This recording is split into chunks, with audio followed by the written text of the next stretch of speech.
तो कल हम सभी ब्रह्मा जी के जो पुत्र थे मनु महाराज और उनकी पत्नी शतरूपा के विषय में सुन रहे थे। इन्हीं मनु महाराज से मनुष्य सृष्टि प्रारंभ हुई। मनु महाराज की सबसे बड़ी कन्या थी देवहूति। इनका विवाह ब्रह्मा जी की छाया से जो उत्पन्न हुए थे कर्दम ऋषि से हुआ। कहते हैं कर्दम ऋषि ने भगवान की 10,000 वर्ष तक तपश्चर्या की और प्रभु जब दर्शन आए तो कहा, प्रभु मैं बड़ा पापी हूँ कि मुझे आपका दर्शन प्राप्त हुआ तो आपको मांगना चाहिए, लेकिन मेरे पिता ब्रह्मा ने मुझे आज्ञा दी है कि मुझे सृष्टि का विस्तार में सहयोग देना है, इसलिए मैं विवाह उनके कहने पर करना चाहता हूँ। तो मेरे लिए आप पत्नी चुने कि जो मेरे लिए श्रेयस्कर हो, मेरा तप भी चलता रहे, आपका भजन भी चलता रहे और मेरे पिता ने जो कर्तव्य दिए उनका भी पालन हो। देखें, एक तो होता है हमारे यहाँ 4 आश्रम हैं, ब्रह्मचर्य, गृहस्थ, वानप्रस्थ और सन्यास। यानी आप 25 वर्ष तक ब्रह्मचर्य का पालन करें या 22 वर्ष तक ब्रह्मचर्य का पालन करें और फिर जैसे आपकी मन की स्थिति है, जैसे आपके कर्तव्य दिए गए हैं, आपकी अगर मन की स्थिति तेज है, तीव्र है भगवान से मिलने के लिए, उनका भजन करने के लिए, तो आप सन्यासी हो सकते हैं। लेकिन अभी आपका मन उतना प्रबल नहीं, केवल आकर्षण है, तो ऐसे में जल्दबाजी ना करें। ऐसे में आपको अपने परिवार के कर्तव्यों का पालन करना चाहिए और आप गृहस्थ धर्म में जा सकते हैं। और फिर धीरे धीरे जब आप गृहस्थ धर्म को भोगें, फिर 50 वर्ष के बाद आपके अंदर एक त्याग वाली भावना आनी चाहिए। ये शास्त्र विदित है, ये शास्त्रों ने आपको ये प्रेरणाएं दी हैं कि फिर आपका मन धीरे धीरे उन सब भोग विलासों से दूर होना चाहिए। कहीं मत जाइए, घर में रहकर त्याग करिए धीरे धीरे सारे विषयों का। बहुत भोग लिए किसी में सुख नहीं है। और फिर एक अवस्था 60-65 वर्ष की उम्र में आएगी कि अपने आप आपके जीवन में संन्यास आ जाएगा, सबसे वैराग्य हो जाएगा। रमता जोगी बहता पानी वाली स्थिति आ जाएगी। तो इस प्रकार से जो चलते हैं उन्हें कहा जाता है कि ऐसा ग्रस्त जीवन श्रेष्ठ माना गया है, धर्म सम्मत माना गया है। तो यहाँ भगवान से प्रार्थना करते हैं, प्रभु जी मुझे ऐसी पत्नी दीजिए जो मेरा संसार सागर से पार लगा दे। तो बस फिर क्या था, भगवान ने कहा चिंता मत करो, आज से 3रे दिन तुम्हारे लिए हमने ऐसी पत्नी का चुनाव कर लिया है। मनु महाराज अपनी कन्या का हाथ देने के लिए आएंगे, मना मत करना। अब कर्दम ऋषि को तो दर्शन देकर प्रभु वहाँ अंतर ध्यान हुए। 3रे दिन मनु महाराज अपनी कन्या देवहूति को साथ लेकर आए। अब ध्यान दीजिएगा, देवहूति को आप साधारण कन्या मत समझ लीजिएगा।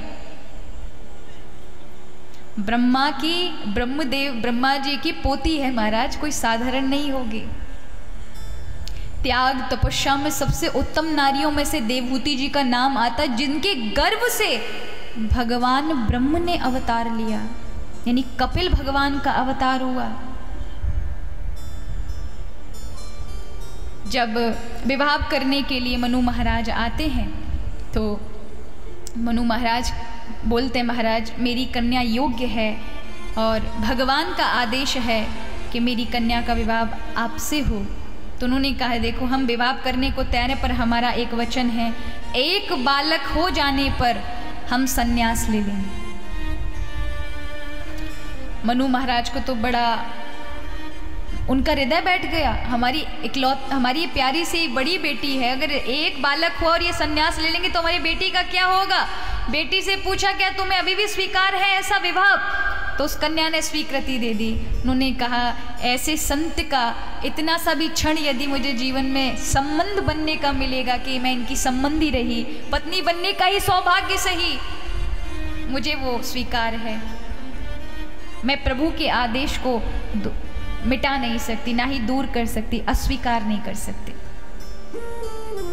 और यहाँ पर विवाह हुआ। कहते हैं कि विवाह के दूसरे ही दिन कर्दम ऋषि ने अखंड समाधि लगा ली और जंगल में बेचारी जो राजकुमारी थी जंगल में पड़ी है, पति समाधि में लीन है, लेकिन इसे कहते हैं माताओं के धर्म। चाहे कैसी भी ये माताओं के कार्य बताते हैं। आपका परिवार ससुराल पक्ष में आपके पति चाहे कैसी स्थिति में हो, भले ही पहले संपन्न रहो, लेकिन दरिद्रता में आ जाए, दुख में आ जाए, कष्ट में आ जाए, तो उसका साथ नहीं छोड़ना चाहिए। ये सोच करके कि नहीं हम तो अपने पिता के यहाँ अच्छा रहती थी, वहीं चली जाती हैं, वो धर्म नहीं कहा जाता। ये सभ्यता हमारी नहीं है। हमारी संस्कृति, भारतीय संस्कृति का माता का दर्जा ही बहुत बड़ा है। जिन्होंने सहनशीलता, अपना समर्पण, अपना प्रेम, श्रद्धा का दान अपने पूरे परिवार को दिया है, वो है भारतीय माताएं। ये पाश्चात्य चीज़ें आई हैं हमारे इस भारत में कि अगर थोड़ा सा भी संकट घर में आ जाए तो बेटियों को पियर याद आता है। वो ऐसे संकट में पतियों को, परिवार को छोड़कर चली जाती हैं कि जब तुम्हारा ये दिन ठीक हो जाएंगे तब हम आ जाएंगे। ये जो शैली थी ये हमारे ये बाहर से आई है। ये पाश्चात्य लोग छोड़ कर गए जो हमने अपनाई है। जबकि हमारी शैली ये है कि आपका जिसके साथ संबंध जुड़ गया, अगर वो कष्ट में है तो आपका भी दायित्व बनता है कि ऐसे समय में यदि साथ ना निभाया तो सुख में तो एक दुश्मन भी साथ निभा दिया करता है महाराज। फिर उसे सगा संबंधी नहीं कहा जाता। यही देवहूति ने परिचय दिया। उसने देखा मेरा पति समाधि में चला गया, लेकिन कभी मन में नहीं आया मैं तो राजकुमारी हूँ, मेरे पिता इतने बड़े इस भूलोक के राजा हैं, चक्रवर्ती सम्राट है, मुझे वहाँ जाना चाहिए।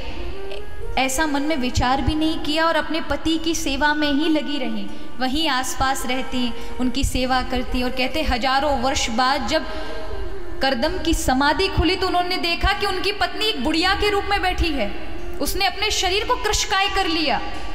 जो आई थी 20-22 वर्ष की और वो हो गई 80 वर्ष की बुढ़िया जैसी हालत। सारा शरीर सूख गया, सारी खाल सूख गई, मुंह पिचक गया। पूछा करदम ऋषि ने, देवी तुम कौन? तो रो पड़ी। महाराज आप याद करें मैं आपकी धर्म पत्नी मनु महाराज की सबसे बड़ी कन्या हूँ। तो करदम ऋषि भी उनके त्याग और समर्पण भावना को देखकर रो पड़े। आज पत्नी का त्याग देखा, रो पड़े करदम ऋषि। उन्होंने कहा देवी तुम चिंता मत करो, तुमने मेरे लिए इतना त्यागा, तुम अपने पिता के पास नहीं गई? तो देवहूति रो पड़ी। उन्होंने कहा कि मेरे पिता ने जब से आपके हाथ में मेरा हाथ सौंपा है, मेरे लिए तो यही मेरा घर है। चाहे यहाँ सुख मिले तो मेरे लिए खुशी की बात है, दुख मिले तो भी मेरे लिए खुशी की बात है। मैं आपको छोड़कर कहाँ जाती? तब उस समय अपनी तपस्या का, कहते हैं ना कि जब इतना समर्पण पत्नी का हो तो फिर पति का भी दायित्व बनता है, भाइयों का भी दायित्व बनता है कि उनसे प्रेमवत व्यवहार करें। फिर उनके उस त्याग का, समर्पण भावना का आदर करें। तो यहाँ करदम ऋषि ने तपश्चर्या के बल से वृद्ध देवहूति को 16 वर्ष की कन्या के रूप में परिवर्तित कर दिया। अपने तप का पुंज अपनी पत्नी को दिया और स्वयं तप के बल से 20 वर्ष के युवा हो गए। और फिर सुंदर तप के बल से विमान बनाया जो आकाश में उड़ता था, जिसमें समस्त ऋतुएं रहती थी, पेड़ पौधे बाग बगीचा, ऐसा सुंदर विमान बनाया। और वहाँ पर कहते इनका गृहस्थ जीवन चला तो उसमें 9 कन्याओं का जन्म हुआ।